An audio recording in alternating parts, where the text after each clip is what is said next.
Okay, so I'd like to welcome all the panelists here, and they've already had their introductions for today, so I don't think there's any need for me to do that again. And the format for this is really very simple. You can begin posing questions to the panelists immediately through SlideGo. I'm going to ask the first question, however, to get us going, and at any time that the panelists want to ask questions of each other, we would like to have that interaction as well. But above all, we want me to talk as little as possible and the panelists to talk as much as possible. So the first question is, and I'm going to quote Alan's book, it's been on my mind, something that he wrote in Our Ancient Faith, where he said this, he said, quote, "Wrapping Lincoln in the tissue of context runs the risk of making Lincoln irrelevant. If he can be judged by only the reckoning of his own time, then he has meaning only for that time too."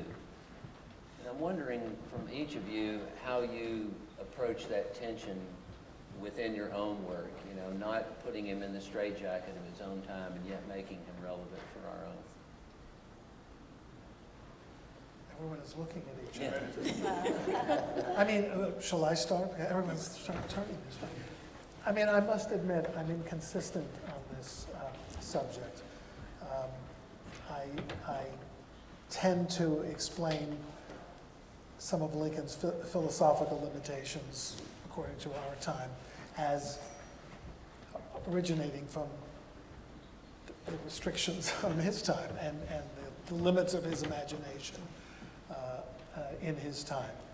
On the other hand, I also point out, and I've written about this, how extraordinary it is that subsequent American presidents of both political parties have embraced, quoted, cited, read, emulated, sometimes with good cause, sometimes without good cause, that Abraham Lincoln, how he has been how he set a bar to which most American presidents have aspired. And I find particularly fascinating because I work in the house in which Franklin Roosevelt ran his 1932 presidential campaign, in which he said, among other things, we have to find a way to get Lincoln for the Democrats. He's been a symbol of the Republicans for too long, and the Republicans don't stand for the kind of thing Lincoln did. So he made a huge effort to, quote, appropriate Lincoln for the New Deal, and later by hiring Robert E. Sherwood as his principal speechwriter to make America more internationalist and global interventionist. But that's enough, I think. But I think there is that tension between Lincoln of his time only and the Lincoln we can appropriate as needed, either for validation or inspiration. I have to say that I take a position on this, mainly because I think the best way to know Lincoln is to really read Lincoln, read everything he wrote personally and publicly. And both for his times and for our times, I think he is sort of a seer of American democracy that we can continue to evoke. So we can understand him in the context of the rise of anti-slavery politics, savior of the Union, the great emancipator, the first American president to publicly endorse black citizenship, all those achievements of his lifetime, the Lincoln that grew and evolved to becoming that great president. And what struck me is that most American historians, when they have to rate presidents, you know, I'm one of those who gets called by C-SPAN to do this every so often. And there used to be a tussle between Washington and Lincoln, but Lincoln's been winning it hands down for the last few years. And I do think in that sense his legacy is pretty timeless for when we talk about the future of the American Republic today. What also struck me as an Indian immigrant who came into the United States and started writing Civil War history and writing about Lincoln was how he was perceived internationally. There were anti-caste activists in India who wrote to Lincoln and used his name. There are working class groups in Europe writing to Lincoln using his name, he becomes kind of this international symbol for emancipation in a way that I think people at that time little realized. And you talked about Argentina and that town named after Lincoln. But even during his time, Mexicans under Benito Juarez or the Argentinian Republic, they all evoked Lincoln. So I think his legacy is pretty secure for our times, both nationally and internationally. But remember, the Soviets in their last throes cited Lincoln as an advocate for union at all costs. So it is international, but again, misappropriation happens as well. I would say for Lincoln and African Americans, they knew his flaws. They were okay with it. They believed in the power of transformation, and they believed in the power of forgiveness. And they were able to see him at all costs and how they were used. What they did not like, and Lynch is a good example of this, but I'm also thinking about Carter G. Woodson. There's a reason why he picks Lincoln's birthday and as well as Frederick Douglass' birthday, but then in the write-ins of the Negro History Bulletin and in the Journal of Negro History gave the full Lincoln and all of his messiness. So I think there's a room for messiness too, but for some there's the man, the myth, and what he symbolized to them in their own time, and then for the children and grandchildren, how he gets taught as well. So one of the things, in the end, he becomes the man for all people, for all purposes, and people can find a way to come back to Lincoln for many issues. I go by what he said and what he wrote at his time and try to understand him in that period, because recognizing he was not the same man at the beginning of the war where he was at the end. And you can see this for the barometer of African Americans and how he welcomes their counsel in the White House. And that, just being heard, there's something about being heard in the power of transformation that why they're even able to forgive him at earlier parts of the war, but they don't like lazy characterizations of how others perceive them and liking him. So they want nuance, and they can have those boundaries, and I think that's one of the things with Lincoln. We have all this at once because of who he was as a person and the power of transformation. I guess I feel a little conflicted on this question because the memory of Lincoln, I think, can be a tool and can be a detriment at times. As a public historian at the Smithsonian, when we show people the coffee cup that Lincoln drank out of the night of his assassination or the gold watch he wore throughout the Civil War, it has an immediate punch and power and mythos that no other object seems to have. So when you want to get people to connect to the past and feel like they are really learning from people from a previous period, you can see how Lincoln is an incredible tool. On the other hand, the contrarian in me and the guy who wants to talk about the wide awakes feels like Lincoln sometimes looms so large that we lose all these other stories because we want to talk Lincoln and we want to talk 1863 Lincoln or 1865 Lincoln. And in 1860, maybe he's not the front of the story, but we like Lincoln so much that we kind of, I think, sometimes rush through a lot of stories and a lot of interesting personalities to get to this one figure we like so much. So sometimes I think he's an incredible tool, and sometimes I think he outshines other stories which we should be telling as well. I completely agree with what John just said and with everyone else too. The most common questions I get for many years have been about Lincoln. That's probably true for a lot of us, no matter what we end up talking about. If they find out you're a historian and you do something with the 1800s, you might get a question about Lincoln. That's often the most common question you get, which says a lot. When I decided to teach a first-year seminar at Brown and decided to make about history and culture around Abraham Lincoln, I was really worried. That's such an old school topic, right? And, Brown is, supposed to be very cutting edge and not so old school. And yet I had incredible students turn out to this class over and over again with remarkable ideas and remarkable new insights. At least one of those students is here tonight. I'm grateful for that. One of the things we've seen since 2020 is these two strains. The old strain, Lincoln was perfect, and he can never be criticized, and that would be speaking to the second part, to decontextualize him. and it's absolute. And then there's a strain that's always been there too, critical of Lincoln. Hillary was invoking, I think, but even more critical than ever. We saw paint being thrown on Lincoln statues. In the midst of Black Lives Matter, a kind of revisiting of issues that have long been known, Lincoln's support for colonization. But especially interesting, a revisiting of Lincoln's role with against the uprising in Minnesota of the Sioux and the largest mass execution by the federal government in 1862.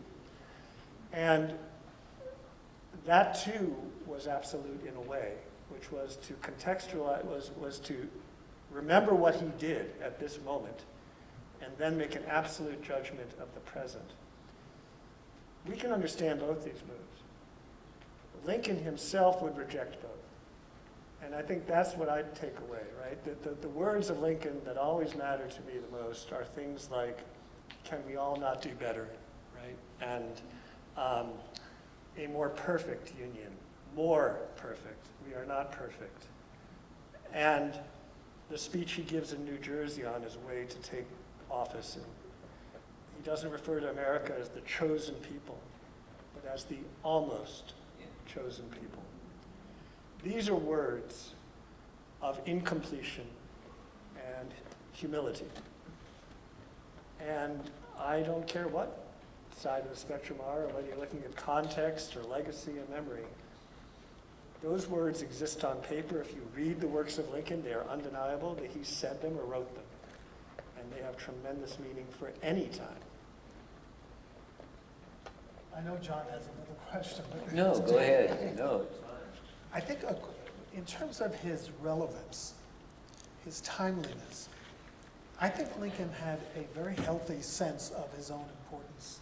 Not only did he say we cannot escape history, which I mentioned earlier, he also said what, and I'm going to have to paraphrase because I don't remember the exact quote, what we do today is not just for today, but for a vast future also. I love that writing. Because I think he imagined himself as a touchstone throughout the decades to come. And Manisha, C-SPAN surveys are going out soon. So we're back in business. We're back in business. So think hard before you choose Lincoln as number one.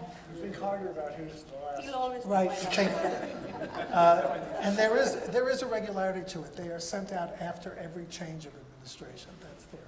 Yes. That's And I would just like quickly add to that, even Lincoln at his worst moments is better than most. For instance, when he advocates colonization, this little fragment that he wrote, which I brought to the attention of Eric Foner when he wrote his Pulitzer Prize-winning book on Lincoln and American slavery, was brought to my attention by a black nationalist activist who was critical of Lincoln. This is Mike Thelwell, and he was part of SNCC, and he was part of that whole Black Power, very radical movement.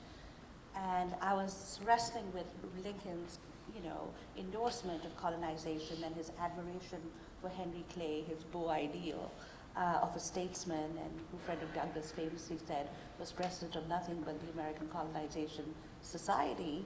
And he said, have you seen this little script that Lincoln wrote that is a condemnation of racism in the United States? That, a man locked behind many doors. A black man is like a man locked behind me, and each, somebody else has the key.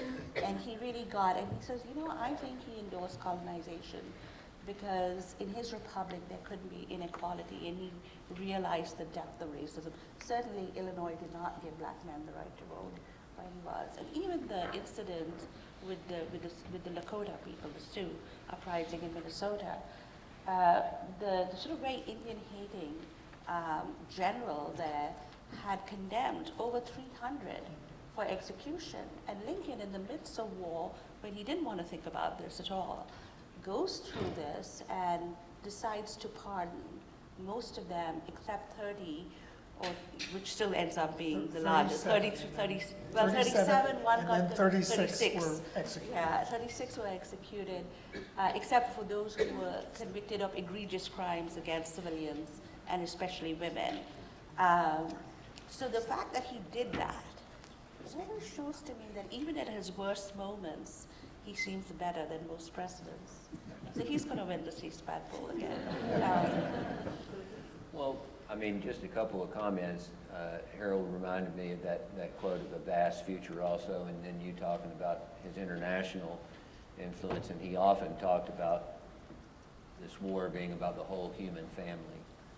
And I think that's interesting that he's not only thinking of the United States or the Union, but the world, and then also posterity, which was something I think our framers were very, very much concerned about as well. Okay, so we've got some audience questions now, and we'll start with some of those, and then maybe I'll bring one in that I've got. One question is, has the book you each presented on today been misinterpreted in ways that were disconcerting to you? It's been That you 48 would- hours. That you would like to take the time to review? Or surprising to you, either disconcerting or surprising? I think I alluded to that a bit in my remarks. There are a lot of people who seem to, based on a superficial and misreading of my book on Reconstruction, seem to claim that I had talked about Reconstruction continuing until 1920. And I make it quite clear in my introduction and subsequent chapters that I'm talking about the unwinding of Reconstruction after 1877, that I don't see that as a claim. I guess like Michael, I think end dates are messy. And so I wanted to talk about that long process. That's the only misinterpretation that I've seen of my book so far. I did respond to it, but most of the reception actually has been a bit heartening. It's been good. I just didn't realize, I didn't want it to be so timely. It ended up being more timely than I imagined it would be, yeah. My book just came out, so one of the things that has happened is the timeliness of the book. This was 10 years in the making, not included when you add childhood and everything else, and just the timing of African American remembrance in this time, again, of erasure, what contributions of USCT soldiers were, and also questions about me as a historian and how to talk about community history. So one of the things that came out, except for the chapter on Richmond, Virginia, I can tell you whose porch or porches at some point I sat on. And because of that, and talking about it, one of the things I get is like, you didn't talk about this community. I'm like, I'm clear about which communities I'm talking about. But also, too, that what the communities I'm talking about, almost all other communities are doing, too. So can you see what other histories in your communities and towns, museums? So one of the things that has been heartening about this is a lot of small local historical societies, African Americans in Virginia, and white allies in Virginia who are putting up a monument to the USCT soldiers and just trying to find and research the USCT experience in the western corner of Virginia. Having that like, oh, you're just giving validation to the stories I heard on my porch or I heard in this community. Maybe I should donate my records and family archives that are in our basement to Smithsonian because we hold on to the trunks of these family members who served. So it's becoming a space for other communities to bring out their history, their scrapbooks, their photographs, their uniforms, and different things that they've always held in the family and heard locally to a historical profession that might actually want to hear them now. And so seeing that reverse of there, and then also too, I did hear from Joseph Winters' descendants, and they were like, you were fair. And he was not liked. But you captured a side of him that most people forgot that he did, and that was his songwriting and what he did for politics, not just for how they remembered him. I mean, I suppose the thing I had to push back against when my book came out in February was the notion that I was oversimplifying Lincoln's welcome mat attitude toward immigration in order to use my own progressivism as a tool. But I mean, I tried to reflect the time. I tried to reflect his back and forth and ultimately his evolution on this subject.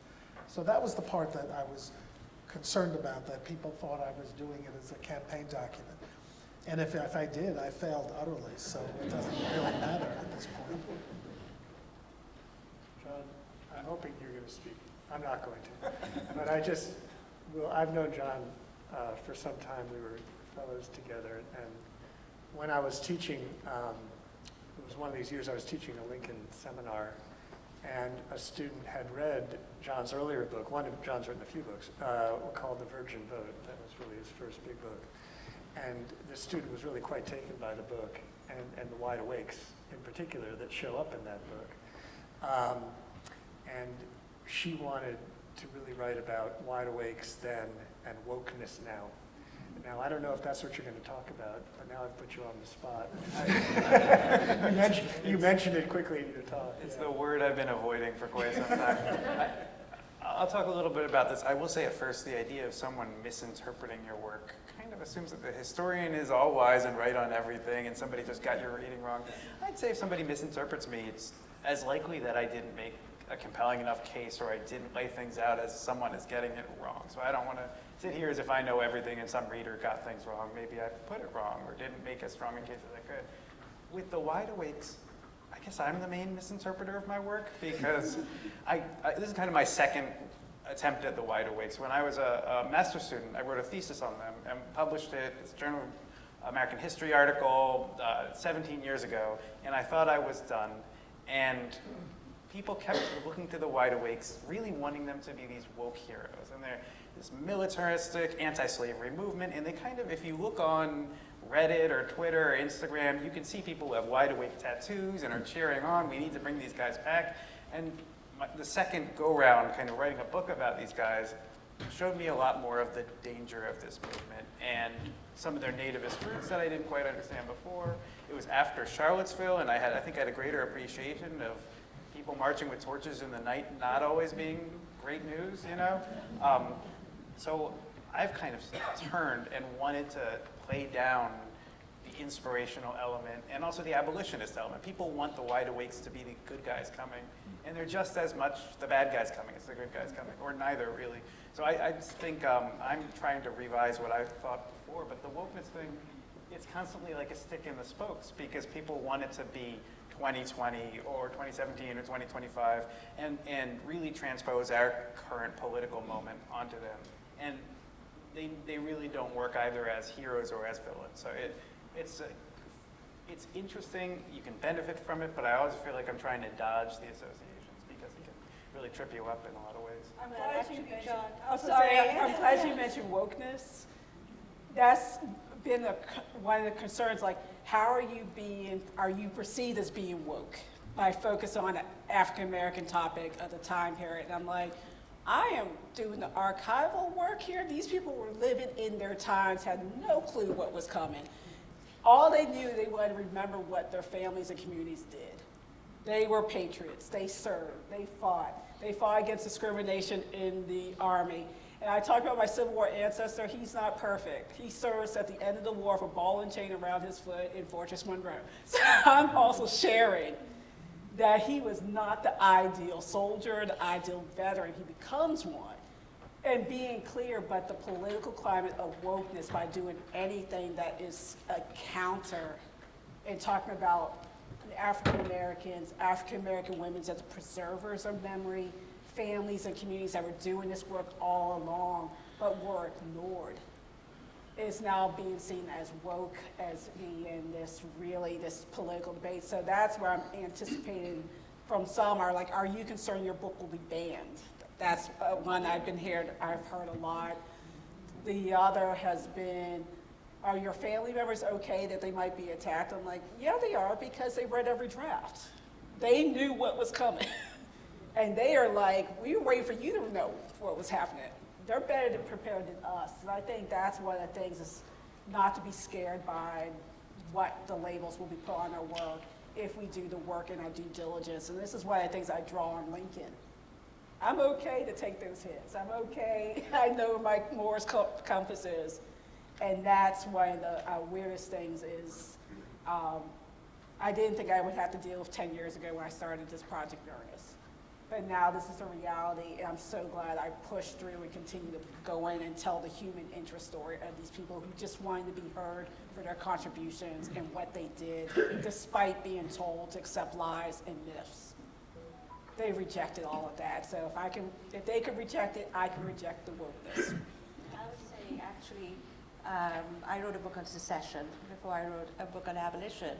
And when I saw the Charlottesville torches, I thought of the secessionists in South Carolina with their torches. I didn't think of the wide awakes. And I saw the wide awakes through the abolitionist eyes. And they kept talking about how they were wide awake to the slave power. That was a constant refrain in the Liberator and all the black and white abolitionist newspapers I read. And then I saw this taking off on media, in social media, that we are wide awake to oppression. So I appreciate the question, Mike. Okay, good. I'm getting questions from the audience. Well, another question is that just came in. What leadership qualities of Lincoln, maybe name one, can be used by today's political leaders from either party, doesn't matter which one, to be more effective in leading the United States? Modesty.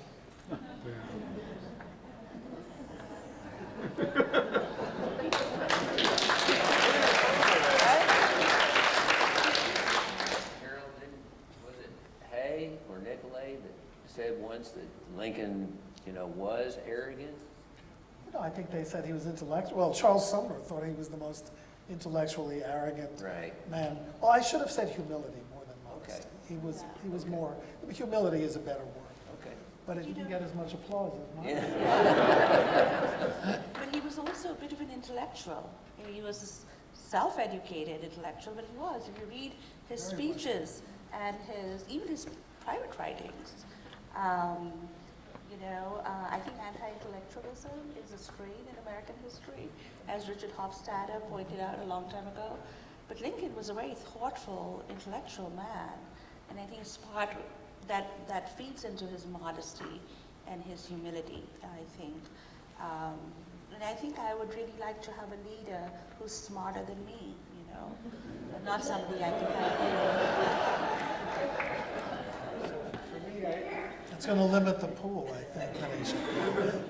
I think, for me, I keep on coming back to the rule of law and understanding the rule of law. Lincoln, we only know Lincoln as a wartime president. I guess you could count maybe the months before the war begins, his brief time, but even then, he's working hard towards a compromise.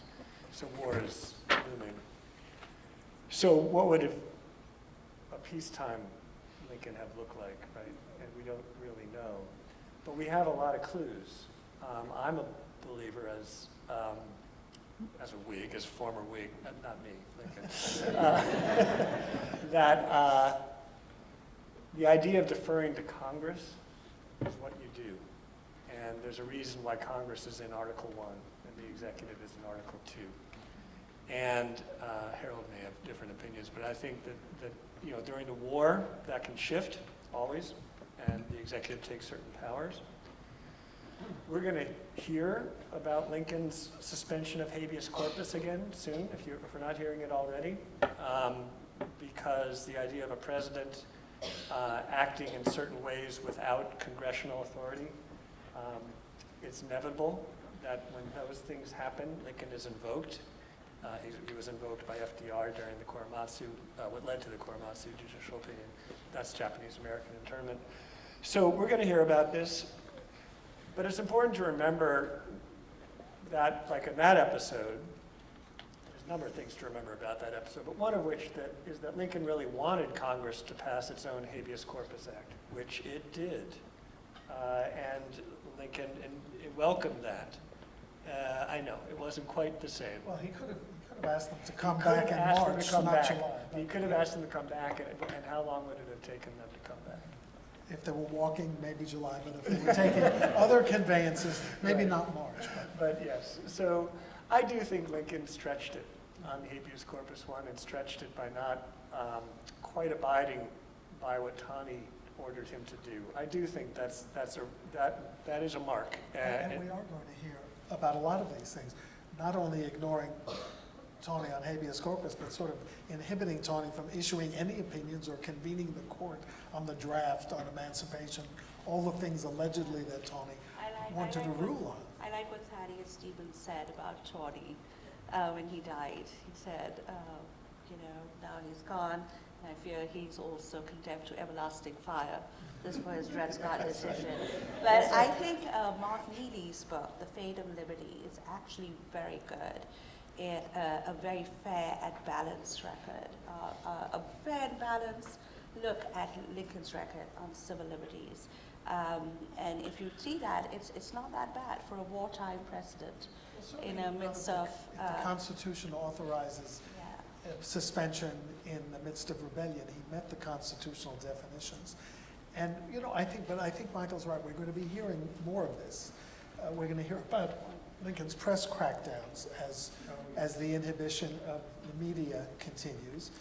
And, I think, and I agree with Michael that it's pleasant to imagine that Lincoln would have retreated on oversight, but if he was as uncertain about the end of the war as you are suggesting we all should be, it's an intriguing question.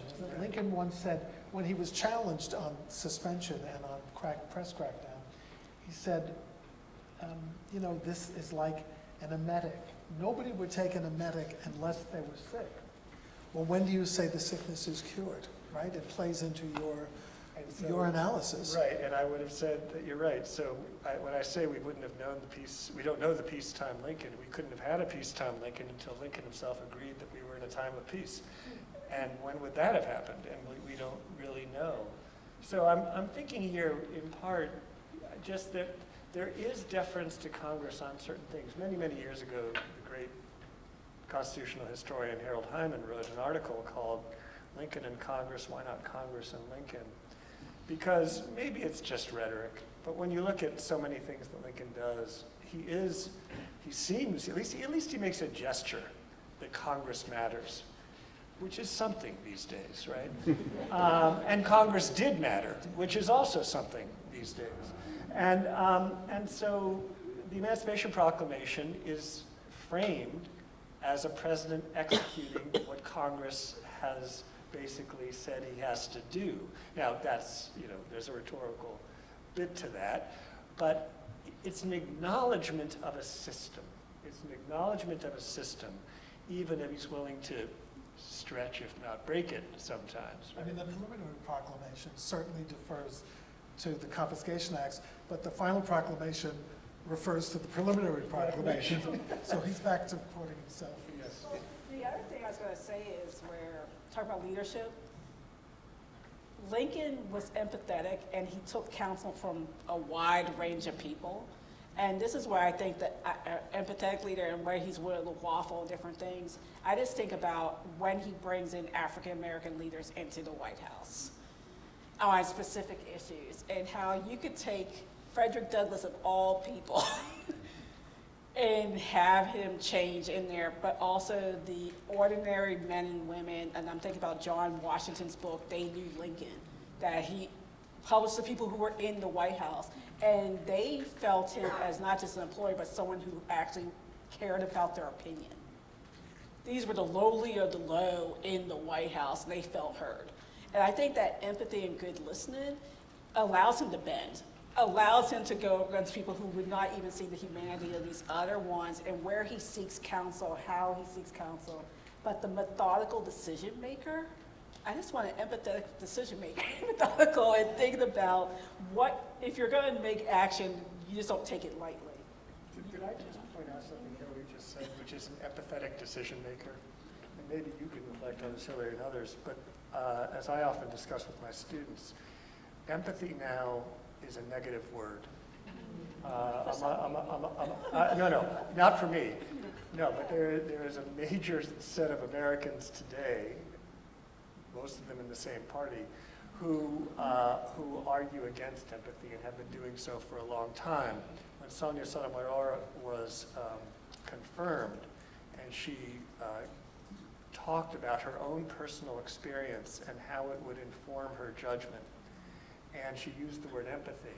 I don't know how many of you remember this, but there were people who just took her to task and saying, this is not a judge. Oh, no, judge never uses empathy.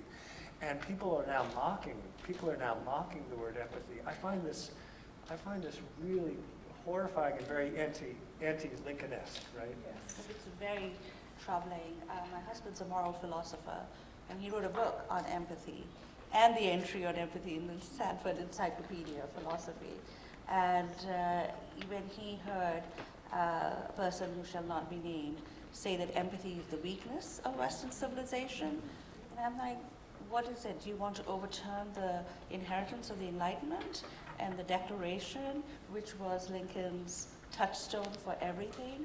Yeah, it's quite horrifying to see people mock empathy. That kind of cruelty is, it reminds me of Southern slaveholders who defended slavery, and they said, oh, they're shedding crocodile tears over our, quote, servants and slaves who are treated extremely well. I want to add to this heavy, serious Lincoln his sense of humor. And I think it's kind of conventional wisdom. Everybody nowadays knows that Lincoln was a funny guy and made a lot of jokes. But the ways he used it politically and the sacrifices he paid for using the sense of humor. I did a project on Civil War humor a number of years ago, and I was struck by how many people protested Lincoln's sense of humor, condemned it when they want to switch him as a candidate in '64, when people start running rivals in the Democratic Party. They frequently point to his sense of humor to show that he hates the troops, doesn't care about the war, lacks empathy, and he really pays a price for it. But honestly, his sense of humor and his political use of it, I think, shows his humility. That he's often the butt of his jokes. The way Lincoln jokes, we were talking about this earlier, John, the way Lincoln jokes about his own physical appearance and makes jokes to humanize himself, to humble himself over and over again. You can see him using this as a tactic to humanize himself and connect. And we're picking pretty hard on one political party. I think both our parties lack humor these days, and I think you can see it in the forms that things that seem to be humor turn into forms of aggression. There's that great Emily Nussbaum article a couple years ago on jokes and the political use of jokes. Lincoln usually uses his jokes to punch down at himself and to humanize and empathize with whoever he's connecting to. And that political and intelligent use of humor, it really bleeds through, and it lets us see him as a human being rather than as a great emancipator solely. This is a guy who you could talk to, and that's a huge part of his appeal, I think. And I think young people are still using those kinds of memes. I just saw a meme of Lincoln, and below that written, "It's my party and I'll cry if I want to." I think that's one of the things is why I think his metaphor and why he's able to, he connected with so many people regardless of their background. And he could talk to them, whereas through humor, he believed in that connection and talking to people. And I think that's one of the things in there. If you're not a good leader, if you don't recognize who you serve or why you're serving or how, you can't be a good decision maker, you can't get counsel. But even humor, and I always like the jokes how he made fun of himself, because I'm like, you're real. Like that's usually where you deflect back to. And he drove other people crazy, cabinet members. They'd say he would read joke books from Artemis Ward, and William Pitt Fessenden would sneeze every time because he couldn't deal with a joke in public. He was around a lot of people who are more kind of formal and stiff often, and he used his humor to play a leadership role. I have a question that Lincoln obviously in the Civil War is a very well-known subject, and you all spent a lot of time thinking about and writing these books. What surprised you the most? In research or in each other's books, or Just surprises? I'm surprised that Manisha quoted Leslie Gore. I'm thrilled.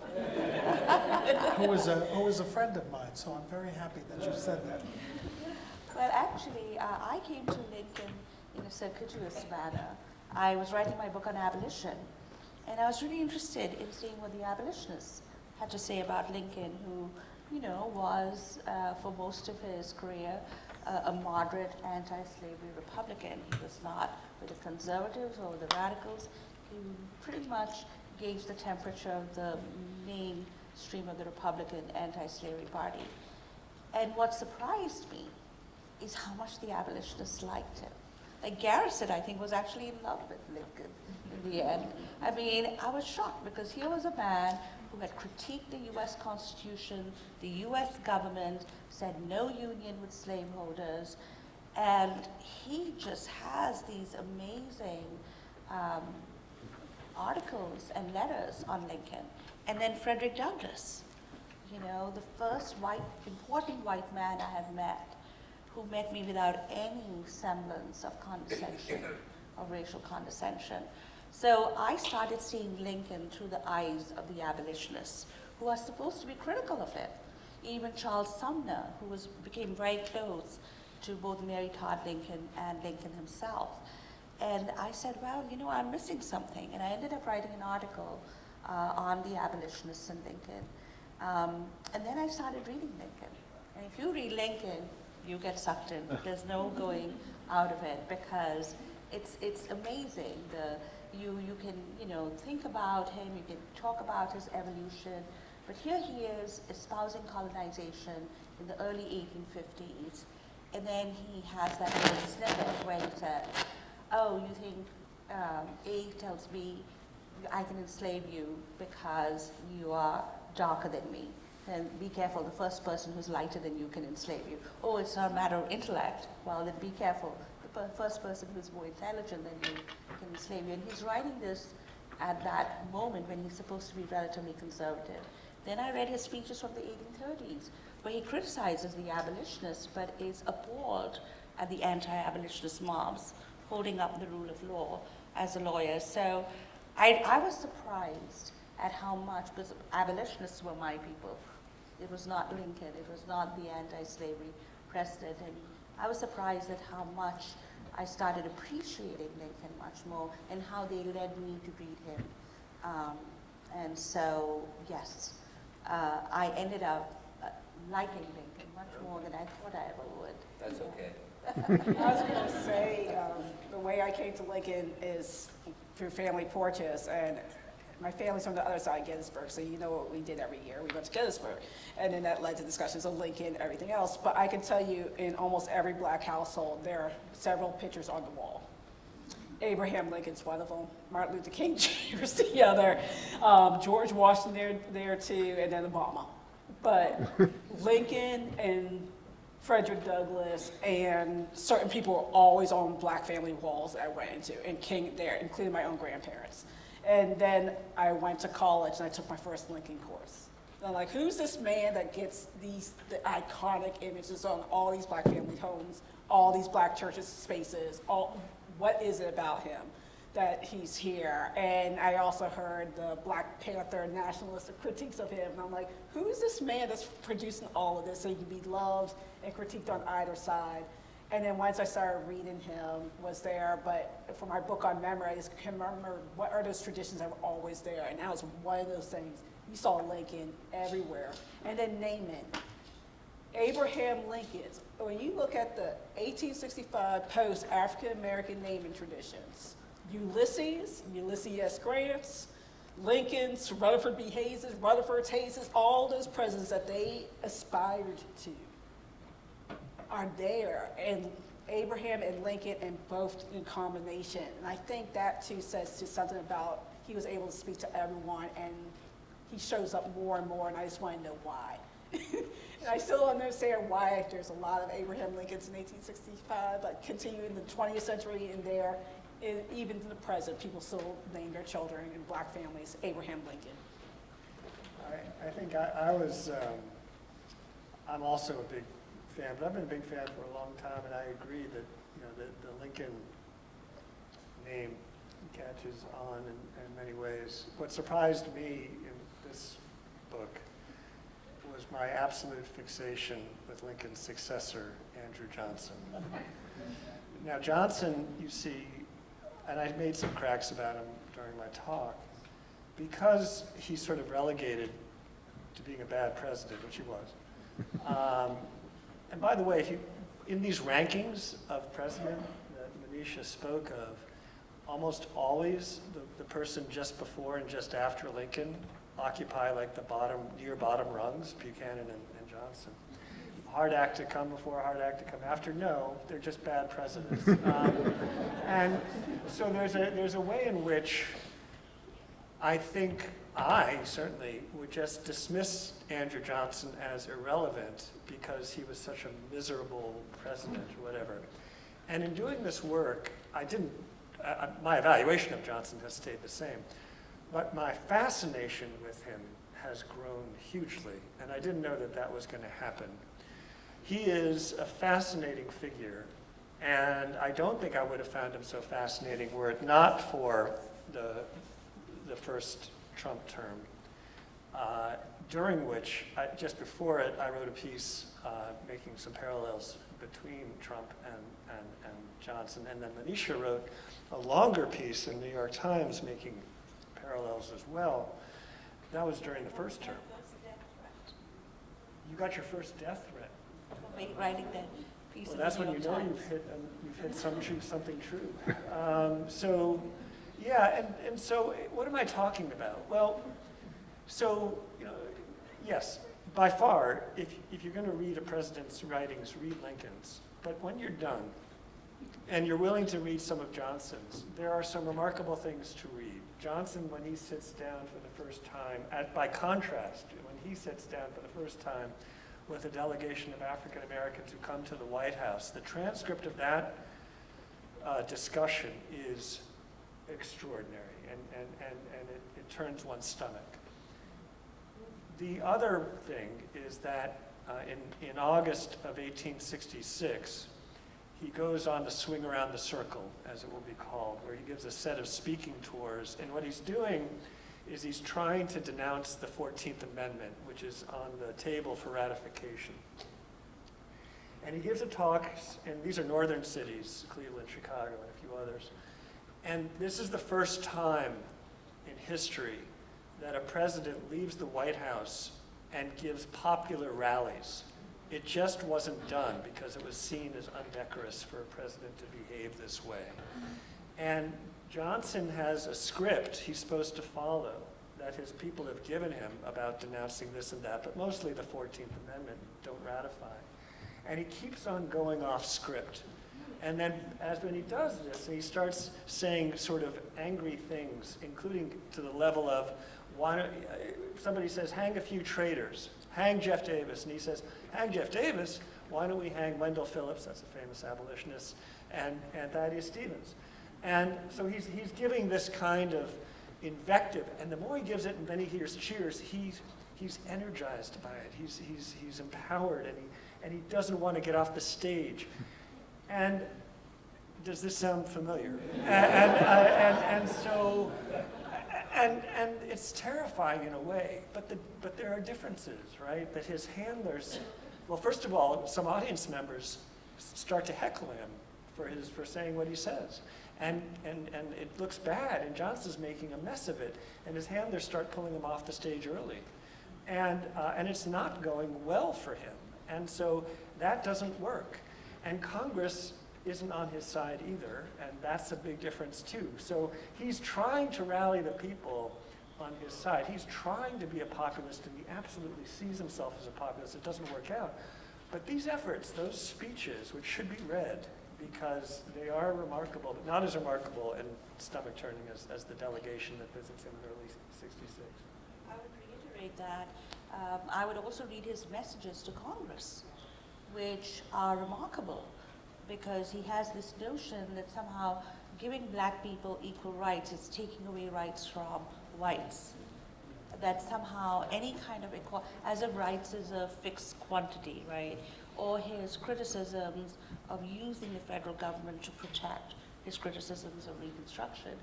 Many of those ideas are still with us. So if you read Johnson's messages to Congress, some of them are pretty egregious too. And was pretty eye-opening to read this new book. I'll answer really quickly what surprised me, and then maybe Harold can have the last word. Is that what the question was? I think so. How far afield? I'm surprised that I can't not like Lincoln. I'm a guy, I said earlier that I'm a contrarian, and you tell me to jump, I'll say no. And I always want to find some other story. I think history is big, and we've narrowed it in a damaging way. And, I want to work on the wide awakes or late 19th century America or topics that haven't been done too much. But there's no other president who has anything anywhere near the power of Lincoln. It wouldn't be nice if you could spend time on Millard Fillmore or James Garfield and have someone else to argue as a number one. There's no other competitor. And also in 1860, there's no one else really who could have done what Lincoln did in terms of actually winning power and then using that power to win the war and emancipate. You think about the other rivals in the Republican Party in the nation at the time, it's hard to imagine anyone else kind of achieving those three primary goals: winning election, winning war, maintaining union, and emancipating. I just don't see any other competitor. And so even if I would love to tell the story of Rutherford Hayes or someone else, there's no one but Lincoln for that full story. So could I give a Real quick. very brief answer? What surprises me pleasantly and constantly, it's not an aha moment, is the vibrancy and depth of Lincoln scholarship. So I wrote my first article in a journal, I think 52 years ago, and my first book 41 years ago. And there is no end to, look at these original brilliant contributions. It just astounds me that there's still work that I want to do, but so many things to learn from new generations and new voices. That's what surprises me in a very good way. On that note, since the Institute is devoted to the latest in Lincoln scholarship, thank you all. And thank you to the audience for a wonderful day. We have a few closing remarks from Edna Green Medford. Thank you all.